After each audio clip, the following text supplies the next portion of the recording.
أهلا بكم أصدقائي في حلقة جديدة من القطايف واللطايف وآي ميديا. بلا شك الكل كان بيتابع باهتمام كبير جدا جدا قرعة دوري الأبطال والكونفدرالية الإفريقية. عندنا 4 فرسان مصرية بتنافس في البطولتين الأهم للقارة السمراء قارة إفريقيا. الأهلي زي ما حضراتكم عارفين، الأهلي وبيراميدز بيتنافسوا في بطولة دوري الأبطال، ونادي الزمالك والنادي المصري البورسعيدي في البطولة الكونفدرالية اللي وصلنا فيهم إلى مرحلة المجموعات. الكل كان بيترقب والكل كان طبعا شاغل نفسه بالتوقعات، لكن الحمد لله اتعملت القرعة النهاردة، والحمد لله قرعة مبشرة، قرعة متوازنة، قرعة في المتناول لكل الفرق المصرية. هنذهب للبطولة الأقوى، البطولة الأهم، بطولة دوري أبطال إفريقيا اللي بيحمل لقبها طبعا زي ما حضراتكم عارفين النادي الأهلي، وهو صاحب المقام الرفيع ب 12 لقب. النادي الأهلي وقع في المجموعة الثالثة، وبيراميدز وقع في المجموعة الرابعة، بينما المجموعتين اللي في منتهى القوة والصعوبة، مجموعتين من نار، هي المجموعة الأولى والتانية. الحمد لله الحمد لله. لكن هل معنى كده إن احنا ضمننا أحد بطاقتي التأهل عن المجموعة الثالثة أو المجموعة الرابعة؟ أنا طبعا هنا بتكلم عن الأهلي وبيراميدز اللي يهمنا. طبعا الكلام ده مش موجود في عالم كرة القدم. لكن قبل ما نتكلم في التفاصيل، تعالوا نسرد لحضراتكم توزيعة ال16 فريق اللي تأهلوا إلى مرحلة المجموعات في دوري أبطال إفريقيا. هنلاقي المجموعة، خلينا نتكلم في الأول عن المجموعات اللي تهمنا. المجموعة الثالثة اللي وقع فيها وتصدرها النادي الأهلي، لأنه بيأتي طبعا في التصنيف الأول. النادي الأهلي معاه شباب بلوزداد الجزائري، فريق من أحد فرق شمال إفريقيا. شباب بلوزداد يمكن مقره العاصمة الجزائر، وصعوبة شباب بلوزداد إن يمكن أرضيته زي ما حضراتكم عارفين، أرضية ملعبه دايما من النجيل الصناعي. هو صحيح نجيل صناعي متطور من الجيل الرابع، لكن من الأرضيات اللي بتتعبنا وبتتعب بعض اللاعبين واحنا مش معتادين عليها، ودي درجة من درجات الصعوبة في لقاء شباب بلوزداد، بالإضافة طبعا للجمهور الجزائري اللي حضراتكم عارفينه تماما وحافظينه، وعارفين قد ايه شغفه بالتشجيع ومساندته لفرقه خصوصا في المنافسات القارية.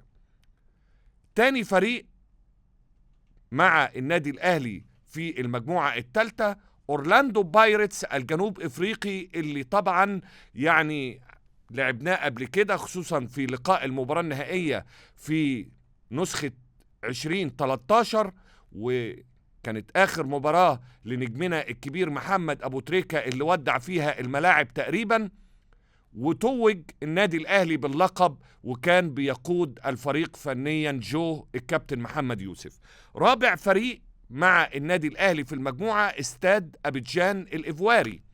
مجموعة حلوة، مجموعة متوازنة، وإن كان أورلاندو بايرتس واحد من الفرق اللي بتلعب كرة قدم حديثة جدا جدا، لأنه معتاد على الأجواء ومتمرس في البطولة، وبيلعب كورة شبيهة جدا جدا للكورة اللي بيقدمها فريق سان داونز.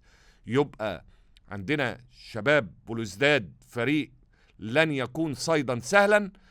استاد أبيجان مفاجأة وجاي من بعيد، وعندنا أورلاندو بايرتس منافس قوي جدا جدا في هذه المجموعة. المجموعة الرابعة مجموعة بيراميدز، وقع في مجموعة برضو في المتناول، ومجموعة متوازنة، ومجموعة لينا فيها حظوظ كبير.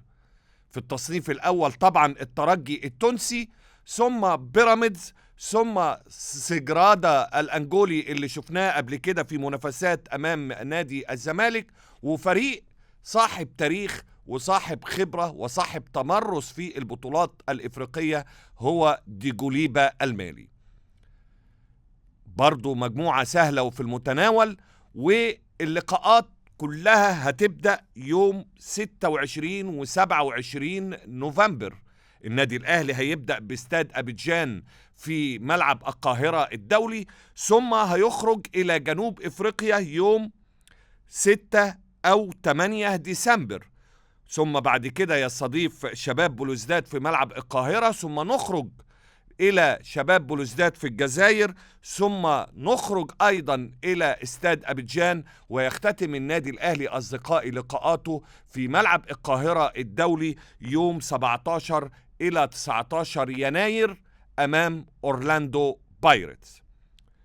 المجموعة الأولى والمجموعة الثانية في دوري الأبطال في منتهى القوة، والحمد لله إن فرق كبيرة هتخلص على بعض في المنافسات دور ال16 أو مرحلة المجموعات. المجموعة الأولى قوية لكن أقل وطأة من المجموعة التانية، اللي هي زي ما حضراتكم بتحبوا دايما تسموها المجموعة الحديدية، المجموعة الفولاذية، مجموعة الموت، زي ما انت عايز قول.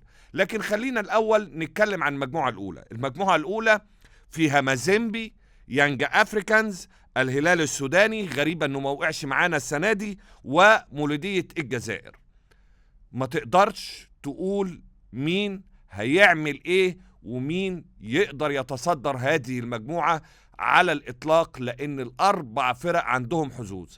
نيجي بقى للمجموعة الحديدية، المجموعة النارية، فعلا مجموعة يعني ضمت 4 فرق في منتهى القوة. ربما في فريق أقل تاريخا وأقل قوة هو مانيمبا الكونغولي، وإن كان الكرة في الكونغو حضراتكم عارفين قد إيه هي متطورة وقد إيه هم مهتمين بتطوير الأداء في الكونغو.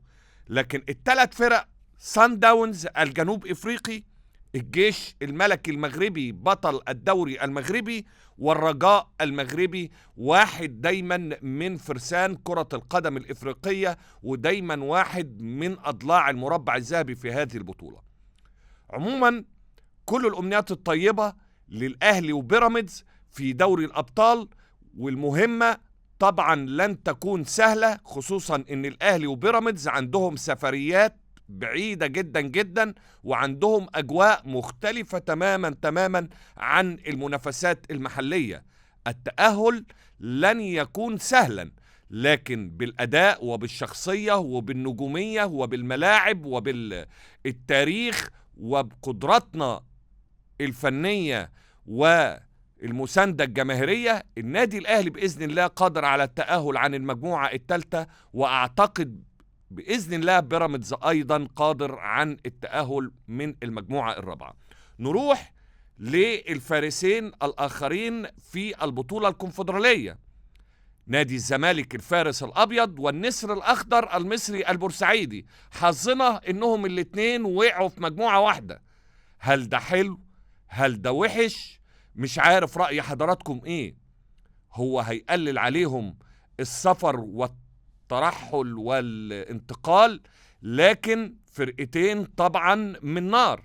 الزمالك والمصري عارفين بعض بشكل جيد، وهتبقى لقاءين في منتهى الصعوبة للفرقتين. احنا طبعا عايزين الفرقتين ينتزعوا بطاقتي التأهل عن المجموعة الثالثة.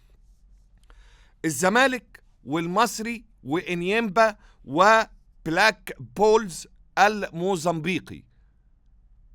يبدو من الأسماء إن إنيمبا هو اللي هيناوش نادي الزمالك والنادي المصري البورسعيدي، لكن علينا في عالم كرة القدم ان انت تحترم كل المنافسين، وبلاك بولز الموزمبيقي علينا ان احنا نضعه في الاعتبار بشكل جيد، لان نادي الزمالك هو اللي هيستضيف بلاك بولز الموزمبيقي في اول لقاء ليه، ثم في تاني لقاء هيخرج نادي الزمالك لإنيمبا، ثم ثالث لقاء هيجمع بين الزمالك والمصري، ثم في الجولة الرابعة المصري والزمالك، ثم نادي الزمالك يوم 10 و12 يناير هيلاعب بلاك بولز الموزمبيقي في موزمبيق. وأخيرا هيختتم نادي الزمالك أيضا يوم 17 و19 يناير نفس مواعيد دوري الأبطال، هيستضيف نادي الزمالك إنيمبا في آخر اللقاءات.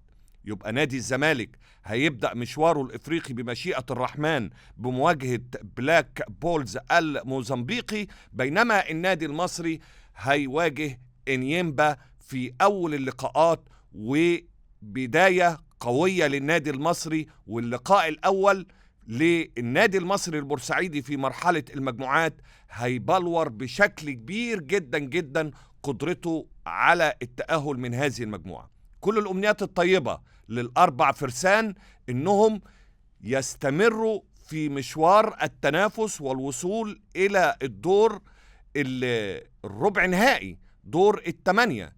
وليه لأ؟